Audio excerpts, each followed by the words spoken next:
habaib, para kiai, para asatid, para sesepuh, para ajengan, para tokoh masyarakat, wabil khusus sahibul ma'had, pimpinan Pondok Pesantren Al-Hidayah, yaitu Kiai Haji Ujang Ridwan beserta segenap jajaran Pondok Pesantren Al-Hidayah. Kita doakan mudah-mudahan beliau dan keluarga besarnya Allah panjangkan umurnya, Allah sehatkan badannya, Allah lapangkan rezekinya, Allah menangkan perjuangannya. Amin ya Rabbal. Dan salam penghormatan kami sampaikan kepada segenap habaib kiai lainnya yang begitu banyak hadir di sini, tidak dapat saya sebutkan satu persatu. Di antaranya Al-Habib Abdurrahman bin Sumit dan semua habaib yang banyak begitu hadir di tempat ini. Mudah-mudahan berkumpulnya mereka di tempat kita menjadi penyebab turunnya rahmat dan barakah. Dan salam penghormatan yang paling istimewa juga saya hadiahkan kepada kawan-kawan saya, para pemuda hijrah, kawan-kawan saya para pemuda taubat, kawan-kawan saya para pemuda yang meniti jalan menuju ridha Allah Subhanahu wa taala yang dibina oleh Kiai Haji Nunung. Mudah-mudahan kita doakan beliau-beliau dan kita semua di tempat ini diberikan keistiqamahan oleh Allah Subhanahu wa taala.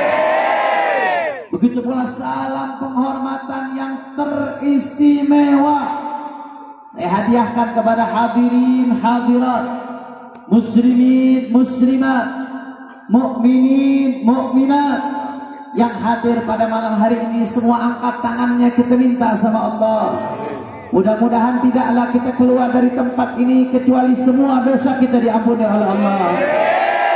Yang sakit Allah angkat penyakitnya, Allah sehatkan badannya.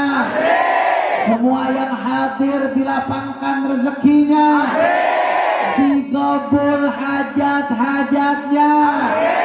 Amin ya Rabbal Alamin. Ahiba'il kiram, alhamdulillah, pada malam hari ini kita sama-sama berkumpul di tempat ini tidak lain dan tidak bukan untuk merayakan Isra dan Mi'rajnya baginda Nabi besar Muhammad sallallahu alaihi wasallam. Saudara, tadi sebelum saya masuk pembahasan Isra Mi'raj Nabi, alhamdulillah saya lihat pemandangan yang luar biasa dari kawan-kawan saya, saudara-saudara saya yang dikenal dengan anak pang. Wajah badannya bertato, tapi insya Allah mudah-mudahan telah betul-betul meniti jalan menuju ridha Allah sehingga hatinya dipenuhi dengan Nabi besar Muhammad. Amin ya Allah. Amin ya Allah. Ya Rabbal. Makanya saudara, babuna ilallah wa Rasul sallallahu alaihi wasallam. Pintu kita untuk menuju Allah satu-satunya adalah pintu baginda Nabi besar Muhammad sallallahu alaihi wasallam. Saudara, al-abwab kullaha mughlaqah illa man ittaba'a athar rasul. Pintu-pintu semuanya tertutup kecuali yang mengikuti jalannya baginda Nabi Muhammad. Dan di antara sekian banyak pintu jalan kepada Rasulullah adalah melalui pintu salawat kepada baginda Nabi besar Muhammad sallallahu alaihi wasallam. Makanya insyaallah mudah-mudahan berkat salawat semua yang ada di sini maksiat minggat. Amin. Berkat salawat diangkat derajat. Amin. Berkat salawat diterima taubat. Amin. Ya Rabbal Alamin. Ahiba'il kiram, pada malam hari ini kita sama-sama berkumpul tidak lain dan tidak bukan untuk merayakan Isra dan Mi'rajnya baginda Nabi besar Muhammad sallallahu alaihi wasallam. Saudara, bicara soal Isra dan Mi'rajnya Nabi, jangankan 1-2 jam, bahkan 1, 2, 3, 4 hari sekalipun tidak tidak akan pernah tuntas untuk mengungkap semua sisi yang berkaitan dengan Isra dan Mi'rajnya baginda Nabi besar Muhammad sallallahu alaihi. Kitabnya Al-Anwar Al-Bahiyah membahas andai kata ada orang yang mengatakan Mi'rajnya Nabi menggunakan buraq, maka tidak salah. Ada riwayat demikian, saudara.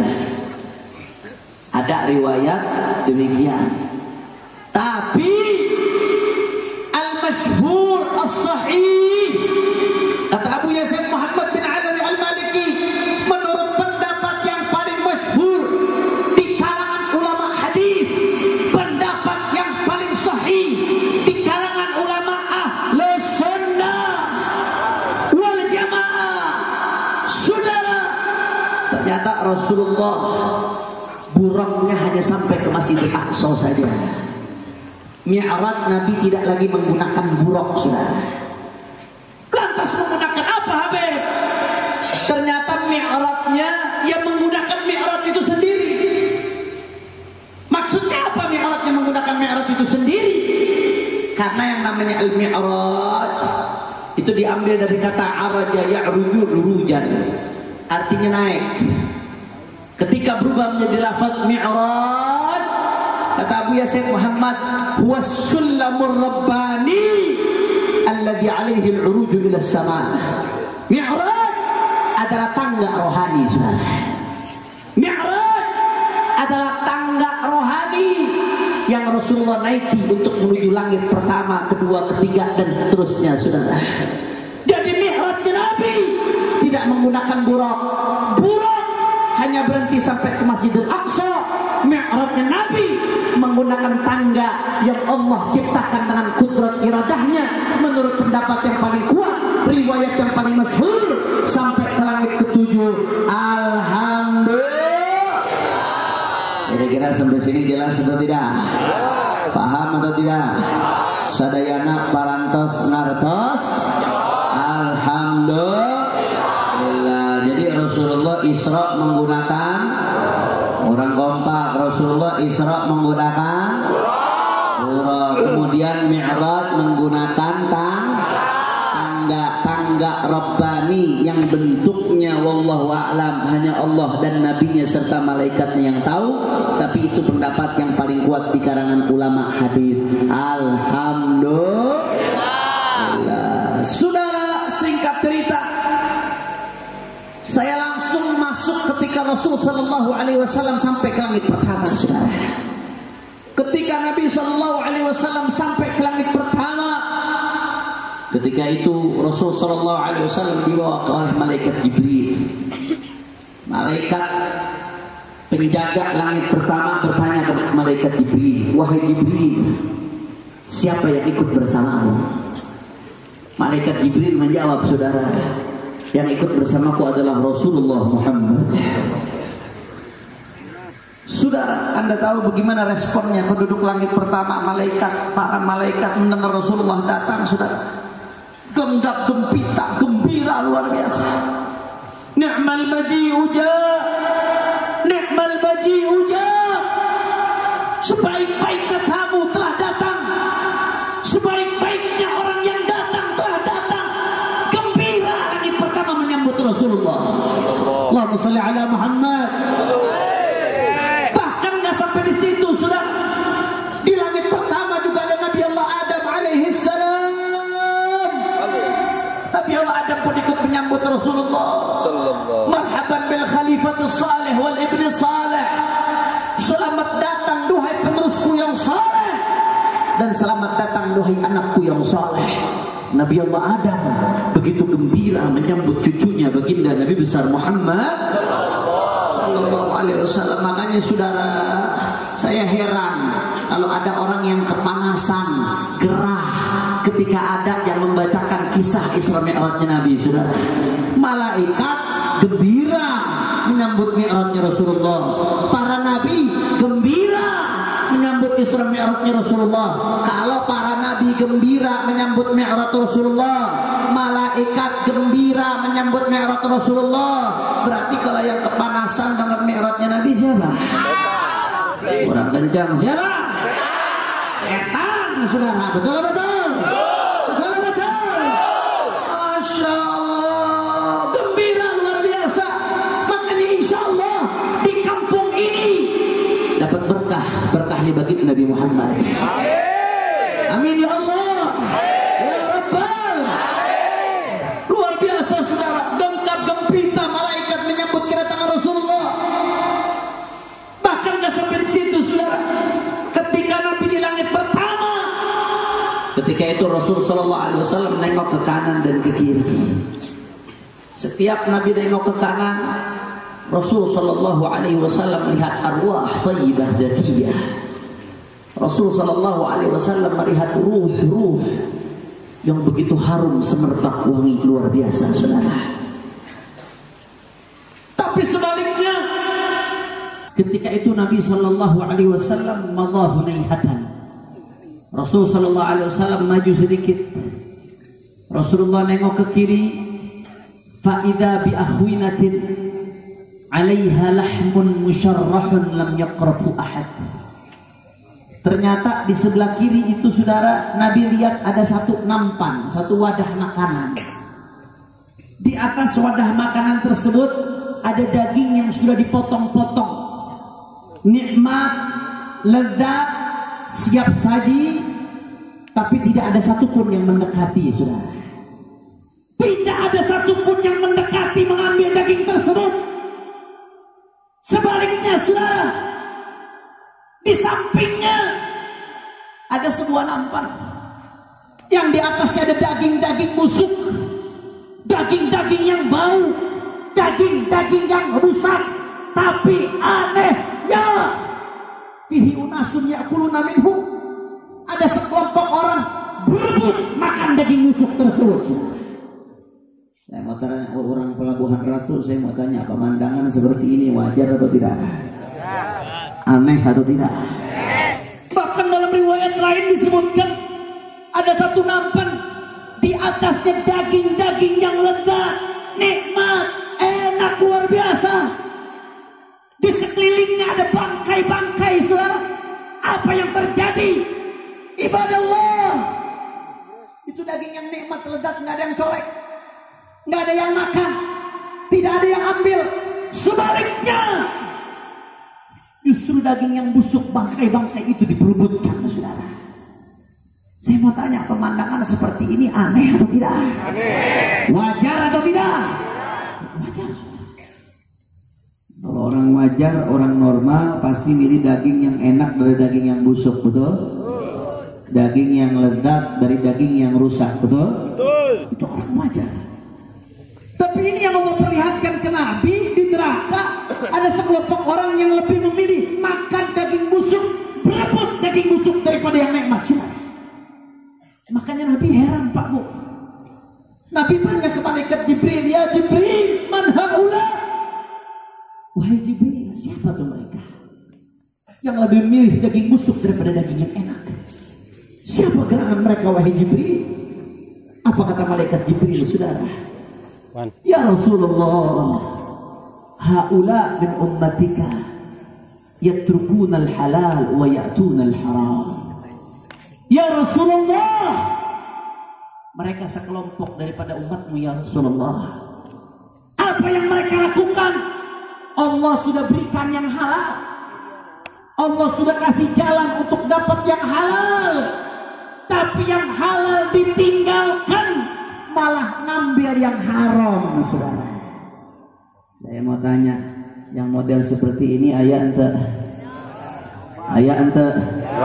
Ayat atau loba? Ayat atau loba? Yakin? Betul? Saya mau kasih contoh sebenarnya, tapi udah setengah 12 lewat ini. Lanjut atau jangan? Masih semangat? Yakin? Betul? Coba saya mau dengar kalau semangat salawatnya mana, Allahumma sholli ala Muhammad. Masya Allah. Jadi ternyata mereka Allah kasih yang halal ditinggalkan, malah ngambil yang haram. Bagaimana contoh mereka? Saya kasih contoh yang sederhana, yang gampang. Coba jawab yang kompak. Jawab yang kompak. Orang Pelabuhan Ratu, jawab yang keras. Nikah halal atau haram? Orang kompak, nikah halal atau haram? Kalau nikah lagi? Ngomong nikah lagi aja udah takut, saudara. Ngomong nikah lagi halal udah takut. Bagaimana prakteknya? Masya Allah, halal kalau bisa adil. Nah, kalau nggak bisa adil atau nggak dapat ridho atas ketidakadilannya, nggak dapat suluh, hati-hati, diancam sama Nabi.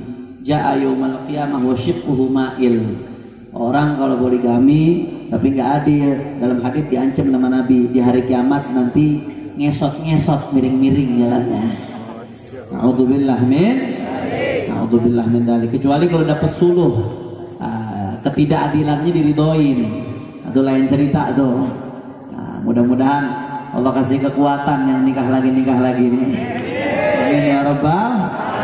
Kalau yang nggak berani nikah lagi, mudah-mudahan Allah kasih 1 rasa 4.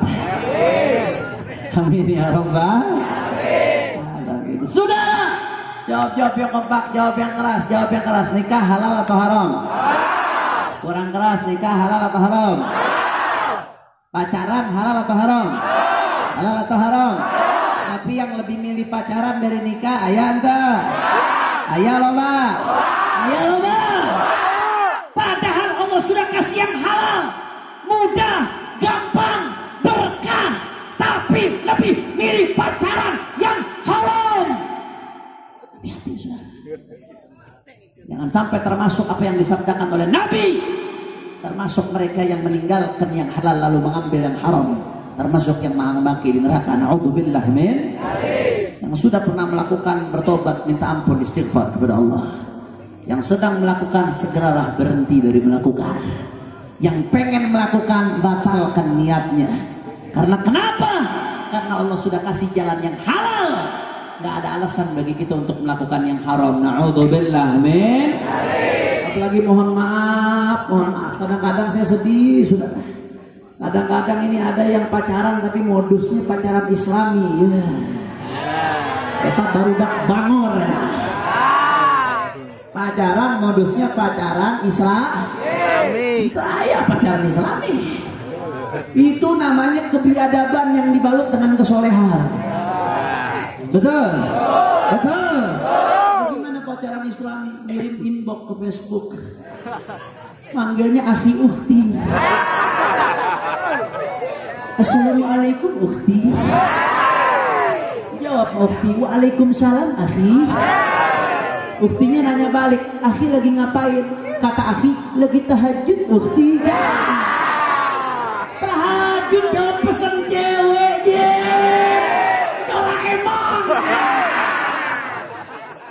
Masya Allah. Habis itu modusnya nggak selesai sampai di sini. Mohon maklum. Ini buaya yang lepas dari taman safari. Modusnya nggak selesai sampai di situ, dilanjutkan. Ukhti, bolehkah kita ta'aruf lebih jauh? Hendakkah engkau memberikan nomor WhatsAppmu kepadaku? Nyambung akhirnya dari pesan WhatsApp, teleponan. Akhirnya mohon maaf nggak sengaja kepencet video call ukhti. Masya Allah. Muqaddimatuz zina. Zina mulainya dari hal kecil, saudara. Betul? Awalnya dari pesan bisa sampai ke perzinahan. Na'udzubillah min. Dari hal kecil bisa jadi malapetaka besar, saudara. Bisa mengundang murka Allah Subhanahu wa ta'ala. Lagi mohon maaf, kadang-kadang yang saya lebih kesal lagi, lebih enak lagi, pacaran manggilnya Abi Umi. Pacaran manggil Abi Umi. Begitu putus jadi janda. Masya Allah. Ayah anda mulai begitu. Ayah anda. Udah stop. Jangan lagi ada seperti itu, saudara. Itu yang bikin rusak generasi muda kita, betul? Itu yang bikin lalai generasi muda kita, saudara, betul? Makanya kita doain mudah-mudahan yang pengen nikah, insya Allah Allah kasih kemudahan, insya Allah. Allah kasih keberkahan, insya Allah. Allah kasih dikasih berkah dunia akhiratnya insyaallah. Yang perempuan dapat suami-suami yang saleh, yang laki-laki dapat istri-istri salehah. Tapi angkat tangannya semua, amin. Amin. Amin. Yang pacaran mudah-mudahan putus. Banyak yang panik di atas itu. Masya Allah. Kira-kira jelas atau tidak? Jelas atau tidak? Pemuda-pemuda muslim muslimah Pelabuhan Ratu siap jauhi pacaran? Siap jauhi pacaran? Siap sama-sama nikah? Siap nikah lagi? Nikah lagi masal deh. Kalau pernikahan masal udah biasa, ini pernikahan kedua masal. Masya Allah, insya Allah nanti bikinnya di rumah Habib Abdurrahman insya Allah. Siap, Beb, saya aja kagak berani. Insya Allah, kira-kira jelas atau tidak? Insya itu yang pertama saya kasih contoh. Saya kasih contoh lagi yang kedua, yang sederhana, yang gampang. Pejabat. Mulai dari, apalagi pejabat-pejabat tinggi, bupati, wali kota, menteri, gubernur, sampai ke presiden dan seterusnya, pejabat-pejabat tinggi. Jawab yang kompak. Kalau pejabat kerja dengan baik dapat gajinya halal atau tidak? Halal, sudah halal, tayyib. Selama dia kerja dengan baik dapat gaji sebagai abdi negara halal. Di fikih pun diatur yang namanya ummal. Pekerja abdi negara itu dapat gaji dari Baitul Mal, dari kas negara, sudah halal. Wah, sekarang pejabat semakin tinggi jabatan, gajinya biasanya semakin tinggi, betul? Belum tunjangan ini itu, saudara.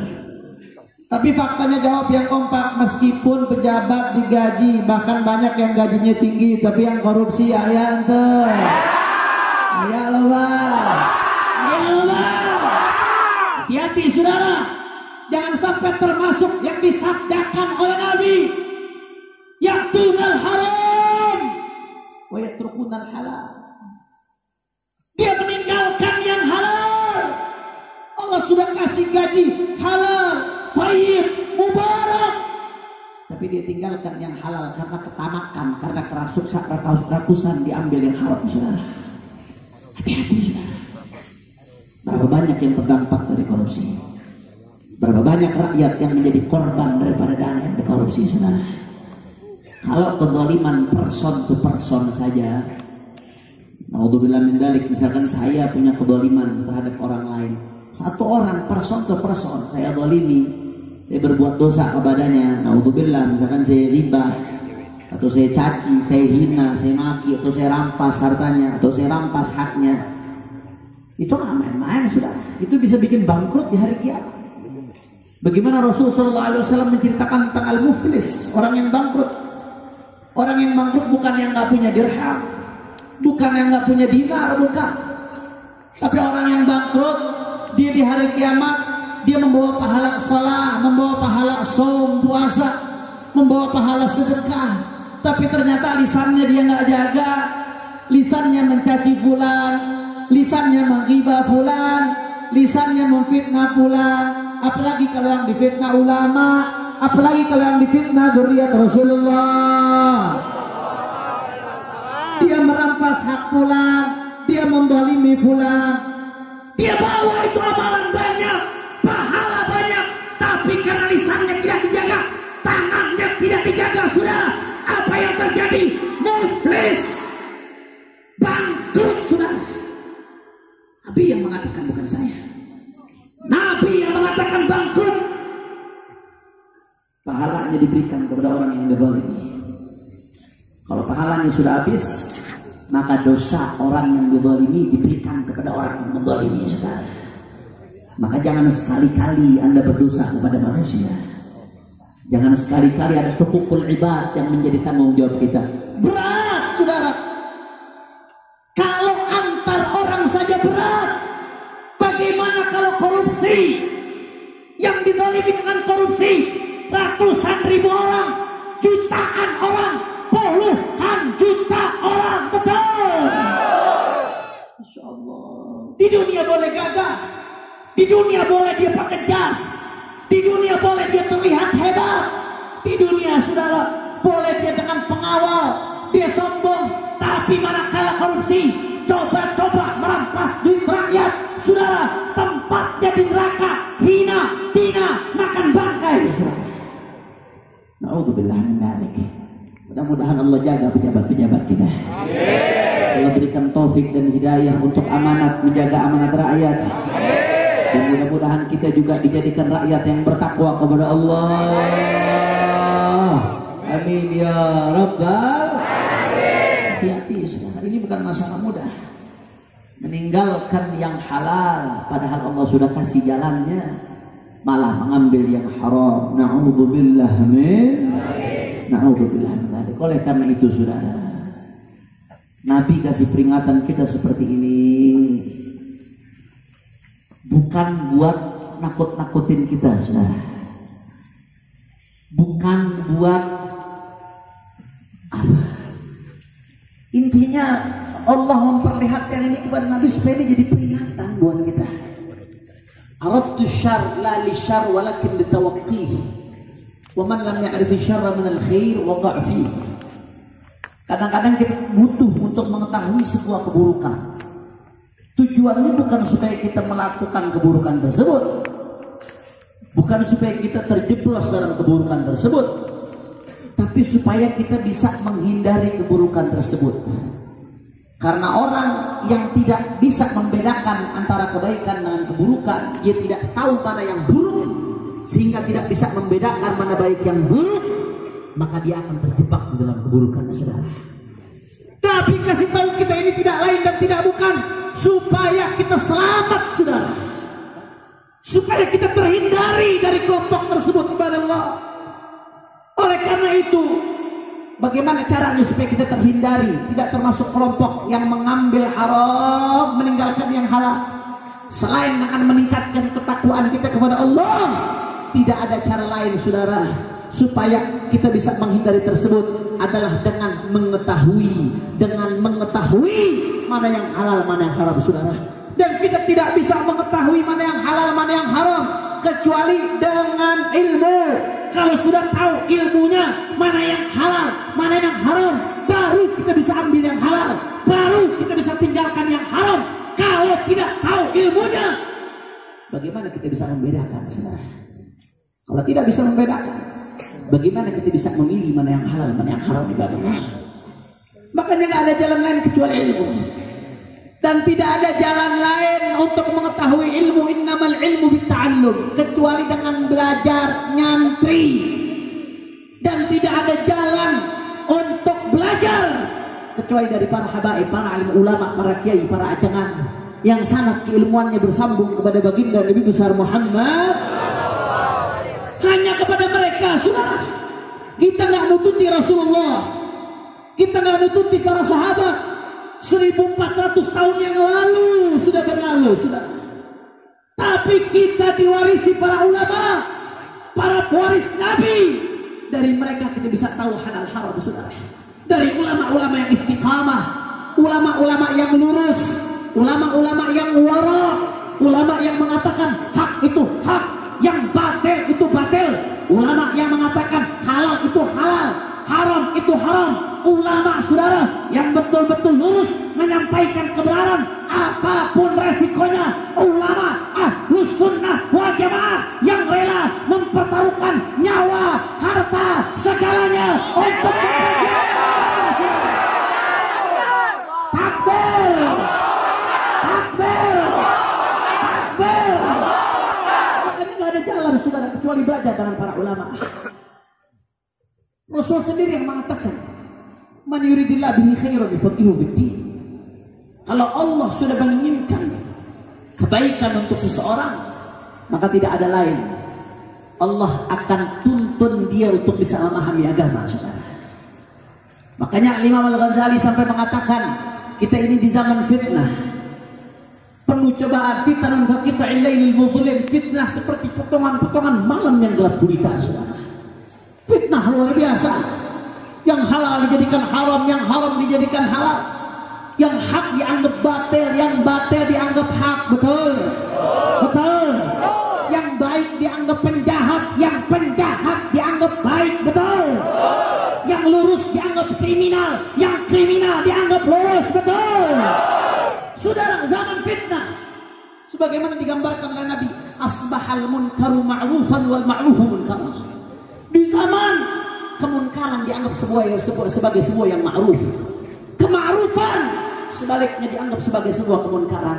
Saudara, di zaman seperti ini kata Imam Al-Ghazali, la yanju minhu illa man ahyallahu qalbahu bil ilm. Tidak akan selamat kecuali orang yang Allah hidupkan hatinya dengan ilmu, saudara.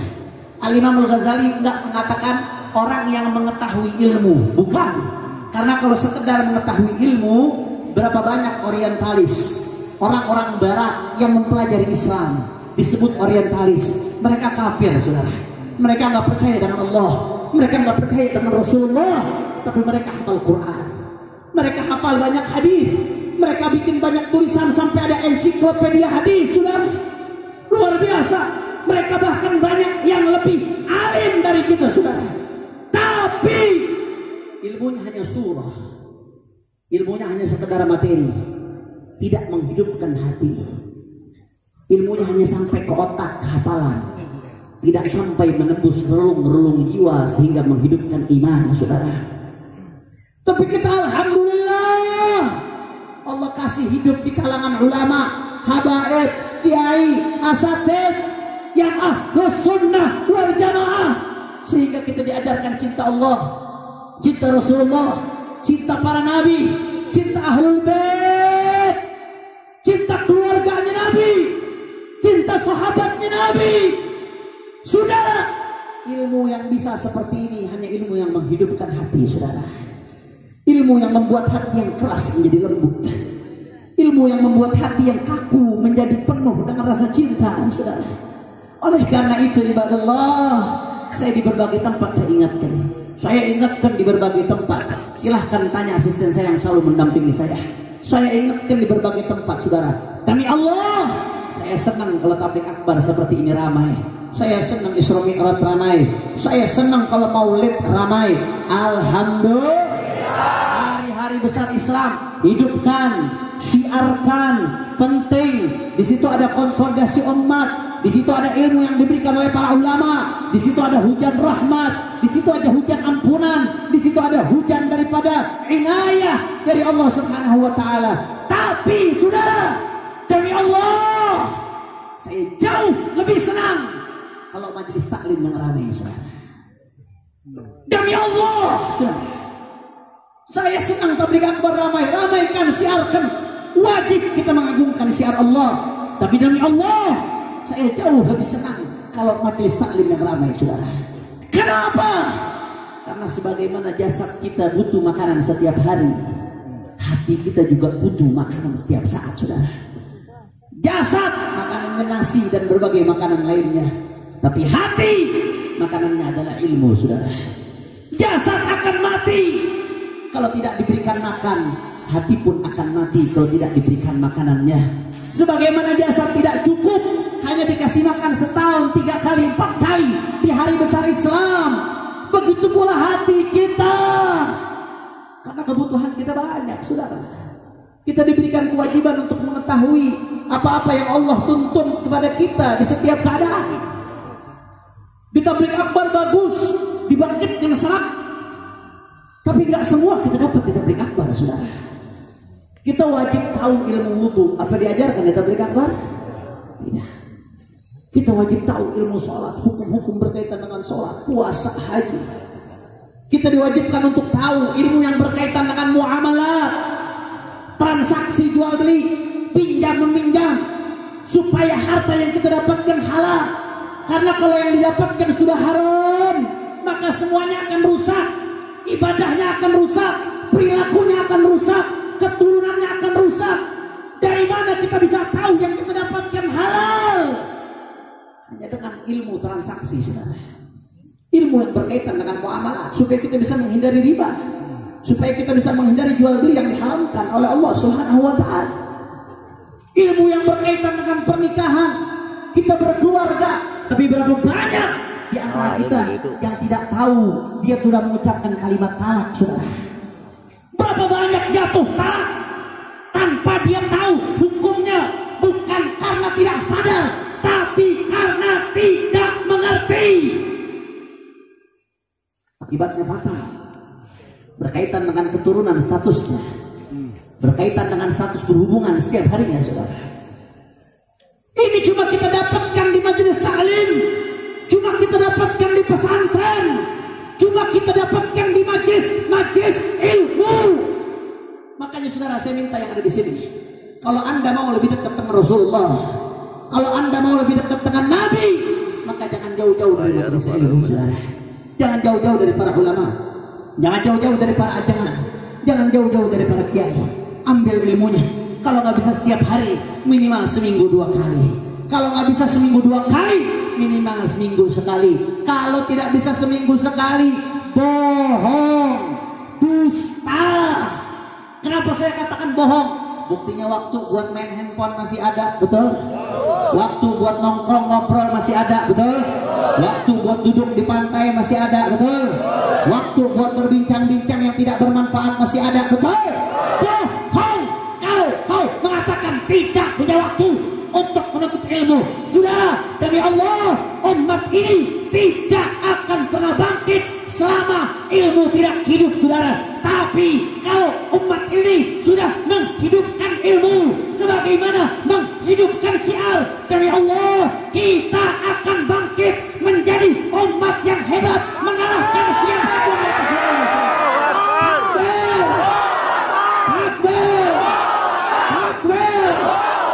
Semua tanya yang ada di sini, Pelabuhan Ratu siap ramaikan majelis-majelis ilmu, siap duduk bersama para ulama, siap ambil ilmunya para ulama, siap ambil ilmunya para habaib, siap istiqomah bersama para ulama. Semua angkat tangannya, takbir, takbir, takbir. Sallu ala Nabi. Itu yang ingin saya sampaikan pada malam hari ini. Kira-kira jelas atau tidak? Sadayana parantos ngartos. Alhamdulillah. Kita jam sabaraha kita? 11. Itu baterainya habis jamnya doang.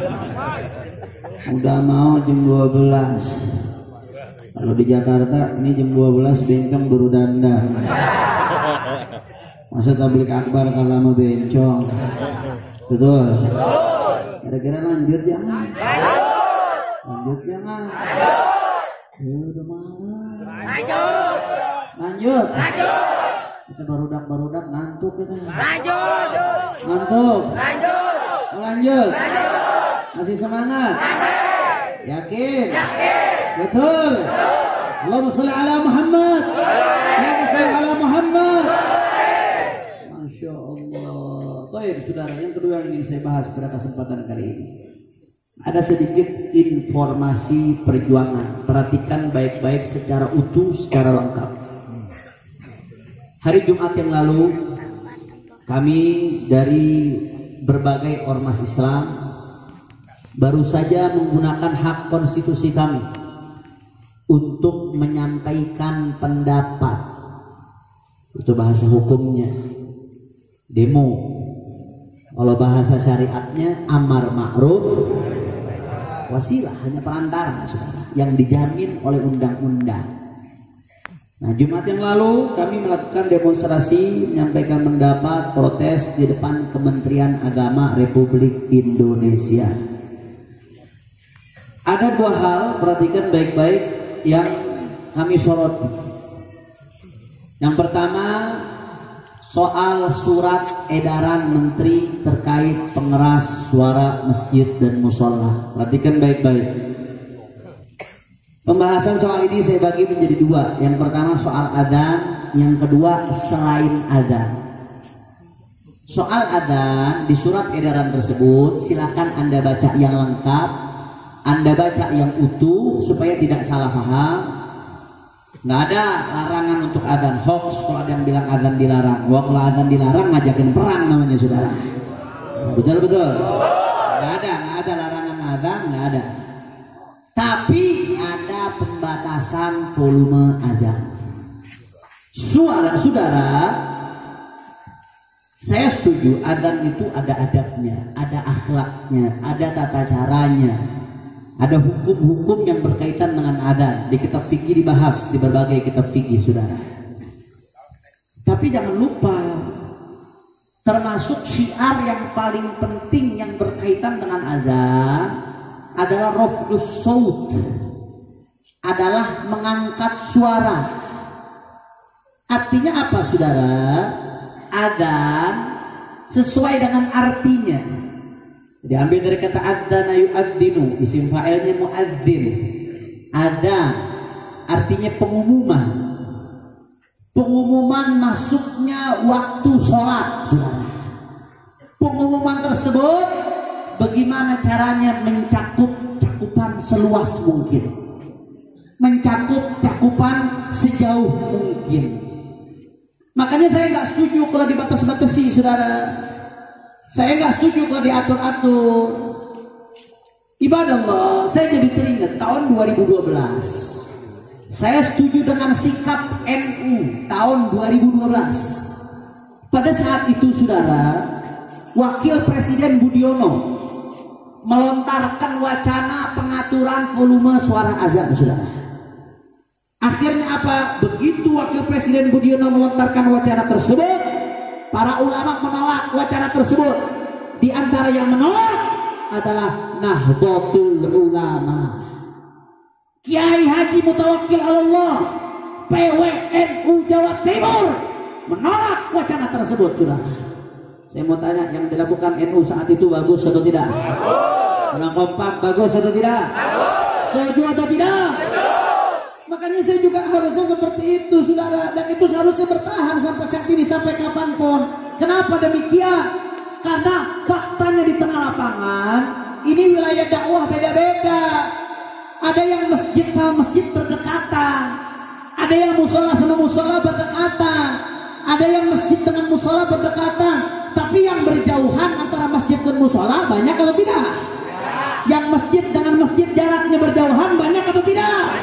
Banyak, sudah. Ini fakta di lapangan.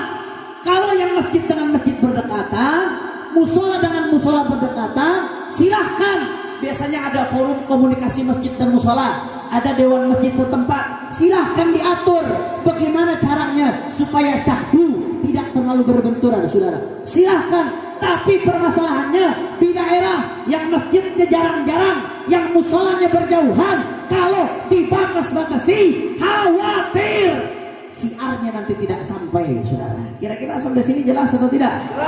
Jelas atau tidak? Kalau begitu masyarakat setuju atau tidak dengan pembatasan tersebut? Orang kelas setuju atau tidak? Setuju, saudara. Biarkan apa adanya berjalan. Toh dari kita merdeka sampai sekarang nggak ada masalah urusan ini, betul? Betul. Itu yang pertama, saudara, terkait dengan adan. Yang kedua, terkait dengan selain adan, sholawatan, zikiran, ratiban, saudara, ya, managiban, khutbah Jumat, kemudian ceramah, pengajian, bacaan imam ketika sholat, ibadah Allah. Di situ juga diatur kapan pakai mic luar, kapan pakai mic dalam, ada aturannya, saudara.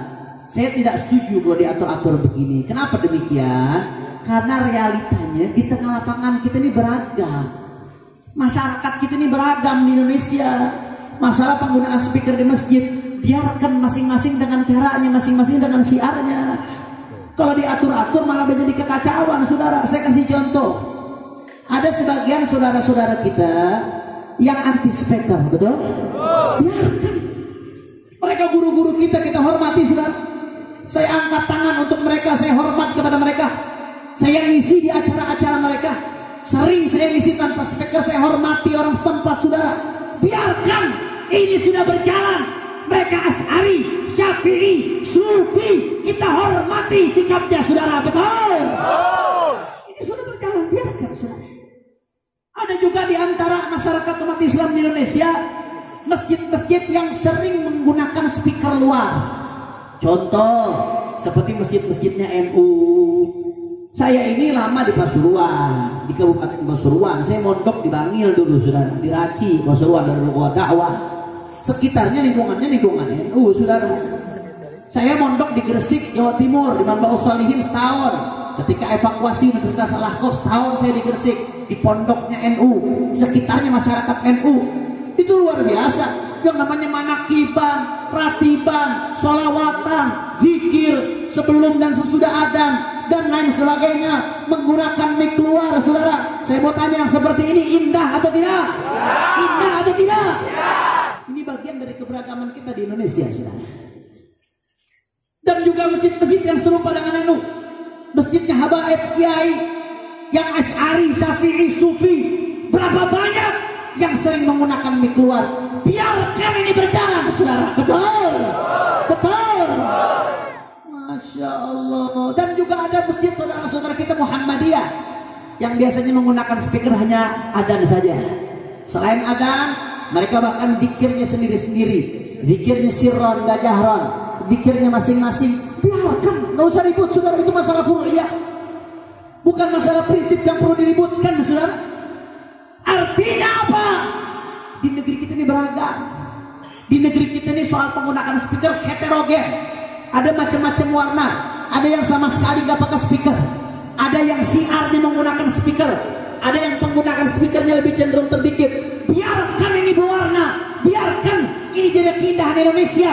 Biarkan ini jadi sosial, civil society. Negara nggak perlu terlalu dalam ikut campur, saudara. Biarkan ini menjadi siar yang berbaur dengan lokal wisdom, kearifan lokal, saudara. Betul.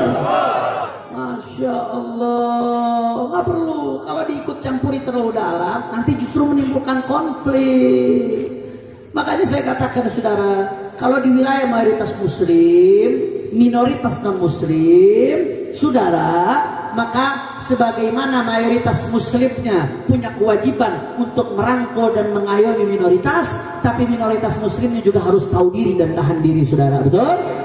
Sebaliknya, di wilayah mayoritas non muslim, minoritas muslim seperti di Bali, Papua, NTT, saudara, sebagaimana mayoritas non muslim punya kewajiban untuk merangkul dan mengayomi minoritas muslim, muslim minoritas juga punya kewajiban untuk tahu diri, menyesuaikan daripada lingkungan sekitar. Betul?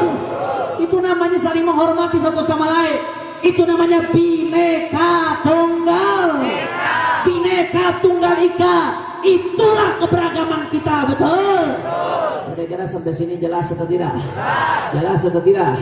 Makanya selalu saya katakan, saudara, dan banyak yang mengatakan ini, kalau ada yang tidak suka dan merasa terganggu dengan speaker toa masjid dan musola, maka jangan tinggal dekat masjid dan musola, saudara. Gampang, gitu aja, repot, gak usah ribut. Sebaliknya, kalau sama seperti kalau ada yang terganggu dengan rel kereta, dengan suara bisingnya kereta, maka jangan tinggal dekat rel kereta. Bukan malah ban kereta lu copotin. Betul. Nah, kira udah gampang, gak usah ribet masalah begini, saudara. Kamu sini gak usah gini, yang urusin tuh urusin minyak langka. Nah, betul. Yang mestinya diturunkan bukan volume masjid. Yang mestinya diturunkan tuh harga bahan pokok, harga pangan, harga BBM. Itu yang mestinya diturunkan, bukan volume suara mas. Kira-kira sampai sini jelas atau tidak? Sadayana parantos ngartos. Alhamdulillah. Itu yang pertama yang ingin saya bahas. Kemudian yang kedua, saudara. Yang kedua, tadi sebetulnya soal pengaturan speaker, oke lah, masih bisa pro kontra, walaupun saya nggak setuju, masih debat-debat, saudara. Tapi yang kedua ini saya tidak bisa terima. Hati saya tergores, hati saya sakit, saudara. Di dalam sebuah wawancara, Menteri Agama mengungkapkan sebuah pernyataan. Silahkan Anda lihat wawancaranya yang lengkap, yang utuh, jangan sepotong-potong. Nanti pemahamannya keliru kalau sepotong-sepotong. Yang utuh, yang lengkap, jangan sampai dipelintir, jangan sepotong-potong, saudara.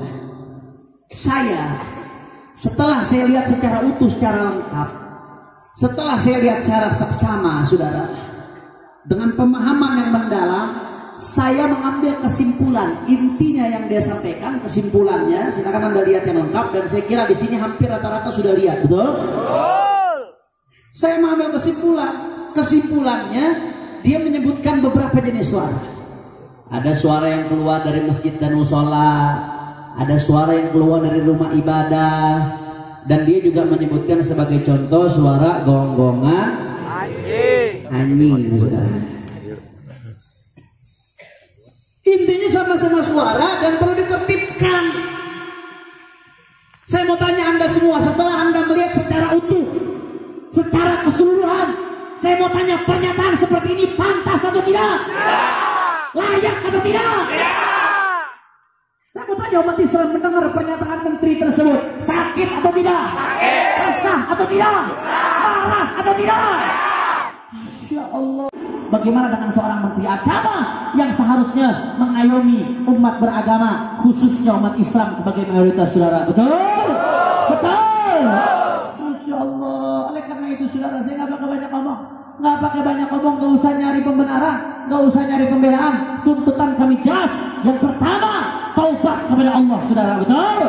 Kita minta menteri agama untuk bertaubat kembali kepada Allah Subhanahu wa Ta'ala. Kemudian yang kedua, kita minta supaya dia membuat permohonan maaf terbuka kepada umat Islam. Setuju? Setuju? Setuju?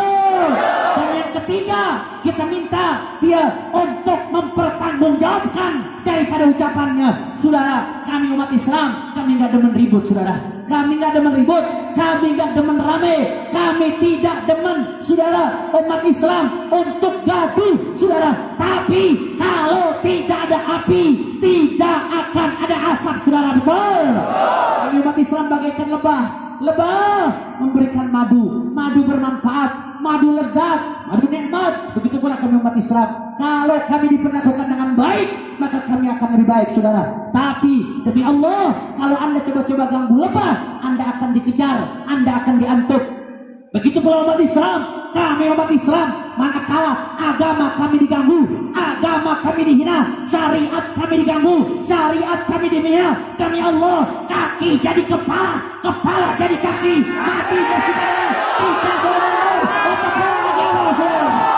Takbir, takbir, takbir. Aku semua tanya umat Islam, jawab yang kompak, siap bersatu, orang keras siap bersatu. Rapatkan barisan, siap bela Allah, siap bela Nabi, siap bela ulama, siap jaga syiar Islam, siap jaga NKRI, siap jaga Pancasila. Kamu tanya, kalau Pancasila mau dirusak dengan radikalisme, diamkan atau lawan? Kalau Pancasila mau dirusak dengan komunisme, diamkan atau lawan? Kalau Pancasila mau dirusak dengan liberalisme, diamkan atau lawan? Kalau Pancasila mau dirusak dengan terorisme, diamkan atau lawan? Siap jaga NKRI tercinta, siap rawat kebinekaan di negeri kita. Semua angkat tangannya, takbir, takbir, takbir. Sallu ala Nabi. Allahumma salli wa sallim barik alaihi. Terakhir, saudara, sebagai penutup, saudara, sebulan, kurang lebih hampir 2 bulan yang lalu, saya alhamdulillah baru saja lulus dari Pondok Pesantren Mabes Polri. Paham? Paham. Penjara. Nah, saya divonis setahun, saya menjalani hampir setahun, dapat potongan remisi beberapa belas hari. Makanya yang ada di depan Anda saat ini Bang Napi, narapidana. Nah, kira-kira nyesel nggak ini hadirin ceramahnya narapidana? Nyesel atau tidak? Tidak. Nyesel atau tidak? Tidak. Alhamdulillah. Alhamdulillah. Saudara, saya divonis penjara setahun. Selama setahun saya satu kamar di penjara bersama Sayyidul Walid Al-Habib Muhammad Rizik bin Husain bin Syihab. Mudah-mudahan Allah segera bebaskan beliau, insyaallah. Allah menangkan perjuangan beliau. Amin ya rabbal alamin. Saya bersama beliau, kami ada di Rutan Baris Krim Polri. Petugas di sana melakukan kami dengan baik sebagaimana semestinya, memenuhi hak-hak kami sebagai warga negara. Kami ditaruh di blok daripada para tahanan narkoba, dan alhamdulillah kami diberi hak untuk beribadah dan juga mendidik para tahanan narkoba. Makanya saya melihat kawan-kawan di sini yang disebut dengan anak pang, yang bertato, saudara, dan lain sebagainya. Saya jadi teringat murid-murid didikan kami ketika di dalam penjara. Alhamdulillah banyak di antara mereka yang istiqamah, yang tahajudnya lebih hebat, lebih luar biasa dari kami. Sholat sunnahnya sekarang lebih hebat, lebih luar biasa dari kami.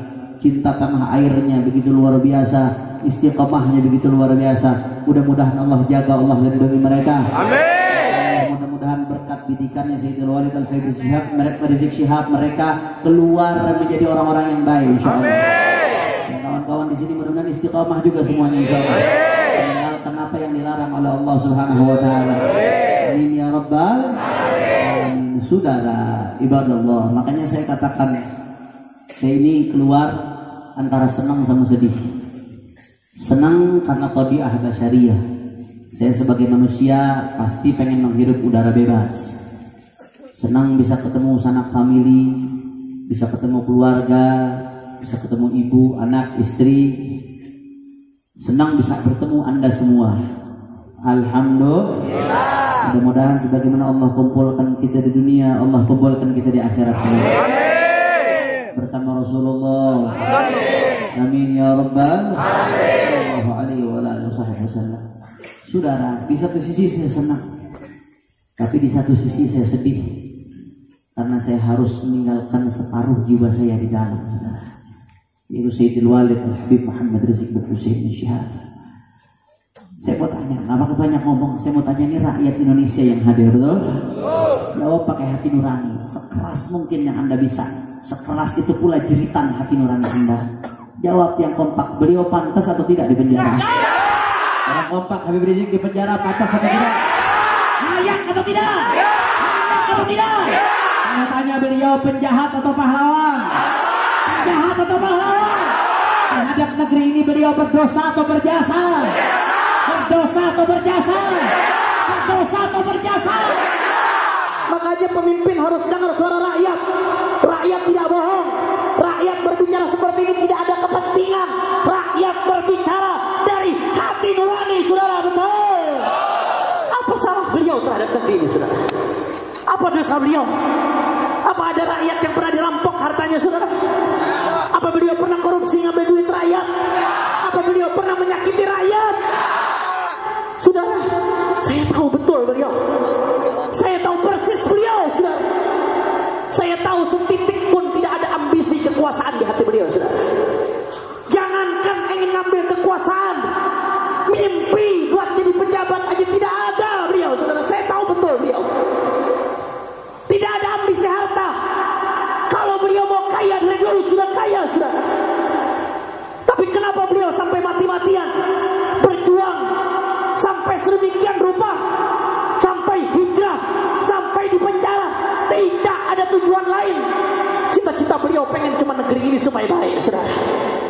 Supaya negeri ini selamat, anak-anak anak muda selamat, selamat dari bahaya narkoba, dari bahaya narkotika, dari bahaya minuman keras, dari bahaya pornografi, dari bahaya porno aksi, dari bahaya aliran sesat, dari bahaya liberal, dari bahaya sekuler. Selamat, saudara, dari komunisme, dari para penjahat yang ingin merongrong Indonesia, saudara. Betul, betul. Makanya ibadah Allah, jangan pernah berhenti. Yang pertama, jangan pernah berhenti untuk mendoakan para guru-guru kita, saudara. Sayyidul Walid Al-Habib Rizik Syihab, mudah-mudahan insyaallah beliau segera dibebaskan oleh Allah Subhanahu wa taala. Begitu juga Habib Bahar bin Semit, mudah-mudahan dibebaskan oleh Allah. Haji Munarman dibebaskan oleh Allah. Para guru-guru kita yang ditawan dibebaskan oleh Allah Subhanahu wa taala. Dan kita doakan mudah-mudahan 6 syuhada yang berjuang wafat di dalam mengawal para habaib yang ada pada saat itu, mudah-mudahan Allah terima mereka sebagai syuhada ya Rabb. Allah terima mereka sebagai syuhada ya Allah. Mudah-mudahan yang membunuhnya mendapatkan hidayah, membuat pengakuan selebar-lebarnya. Kalau memang Allah sudah catat tidak akan dapat hidayah, mudah-mudahan dibongkar oleh Allah, dihinakan sehina-hinanya. Ala hadhihi niyyah wa likulli niyatin salihah wa ila hadratin Nabi sallallahu alaihi wasallam bi sirril Fatihah. A'udzu billahi billahi minasyaitonir rajim. Bismillahirrahmanirrahim. Alhamdulillahirabbil alamin arrahmanir rahim maliki yaumiddin. Iyyaka na'budu wa iyyaka nasta'in ihdinas siratal mustaqim siratal ladzina an'amta 'alaihim ghairil maghdubi 'alaihim waladdallin. Amin. Terakhir saudara, kita akan tutup dengan salawat Badar dengan niat mudah-mudahan berkat salawat Badar yang punya hajat Allah kabul hajatnya. Yang sakit Allah angkat penyakitnya. Insyaallah salawat Badar kita lanjutkan dengan salawat nariyah dengan niat qabul hajat. Segala kesulitan diangkat oleh Allah Subhanahu wa taala. Dan kita istighatsah dengan salawat nariyah, mudah-mudahan berkat Rasulullah yang besar kita dibebaskan Allah Subhanahu wa taala. Diberikan kemenangan oleh Allah Subhanahu wa taala. Amin ya rabbal. Sebelum kita mulai salat Badar, saya ingatkan semua yang hadir di sini, ini air dari Pondok Pesantren Habib Bahar. Alhamdulillah ada keberkahan, dibacakan zikir, dibacakan wirid di Pondok Pesantren beliau. Saudara, sebagaimana tercantum di sini, ibadah Allah, keuntungan dari penjualan air ini untuk menghidupkan dakwah pesantren beliau. Jadi kita kalau cinta sama guru kita jangan hanya di lisan saja. Ketika beliau sekarang sedang uzlah sebagai risiko dari sebuah perjuangan, kita bantu sama-sama pesantren beliau dengan membeli produk ini. Insya Allah. Ayo sama-sama kita baca salawat Badar. Yang kompak keluarkan suaranya. Kita goncangkan Pelabuhan Ratu dengan salawat Badar. Kita pancing rahmat Allah dengan salawat Badar. Disambung dengan salawat nariyah. Insya. Ayo semua keluarkan suaranya. Salatullah salam.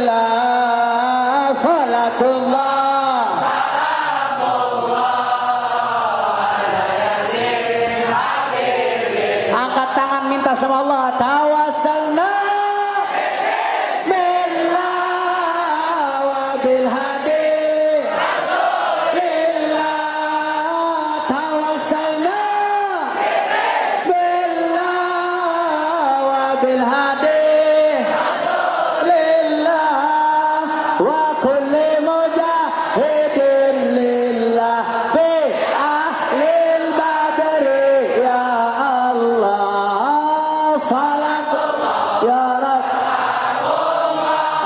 Assalamualaikum ya Rasulullah. Lillah salatullah ala yasin ilahi salimil ummah minal afati wan niqmah ilahi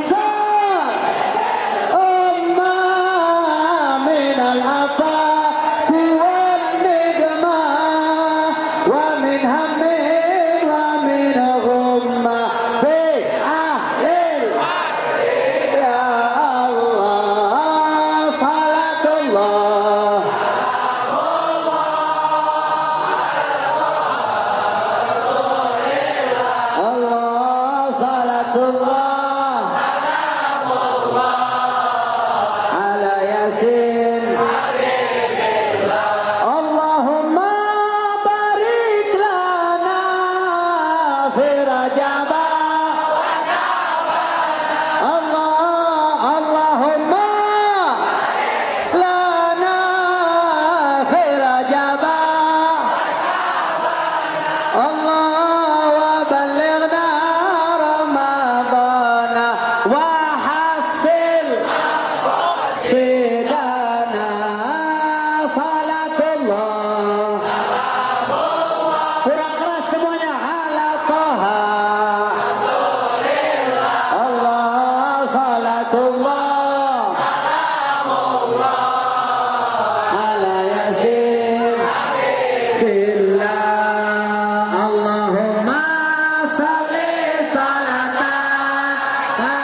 اللهم اجعل جمعنا هذا جمعا مرحوما وتفرقنا من بعده تفرقا معصوما ولا تجعل احدا فينا ولا منا ولا معنا شقيا ولا محروما اللهم بارك لنا في رجب وشعبان وبلغنا رمضان واجعلنا من صوامه وقوامه وعتقائه وطلقائه من النار اللهم فرجنا وفرج على امامنا الحبيب رزق شهاب فرجا عاجلا فرجا عاجلا فرجا عاجلا في خير ولطف وعافيه يا ارحم الراحمين اللهم تب علينا توبه نصوحا وذكر جسما وقلبا وروحا واغفر الذنوب واستر العيوب واكشف الكروب وحصل لنا كل مطلوب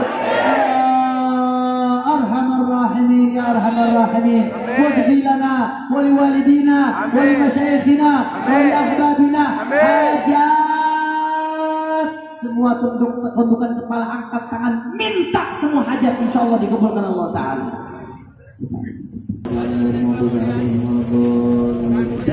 Ini saja yang saya sampaikan, mudah-mudahan bermanfaat. Hadani Allah wa iyyakum ila shiratal mustaqim. Subhanakallahumma wa bihamdika asyhadu an la ilaha illa anta astaghfiruka wa atubu ilaik. Assalamualaikum warahmatullahi wabarakatuh.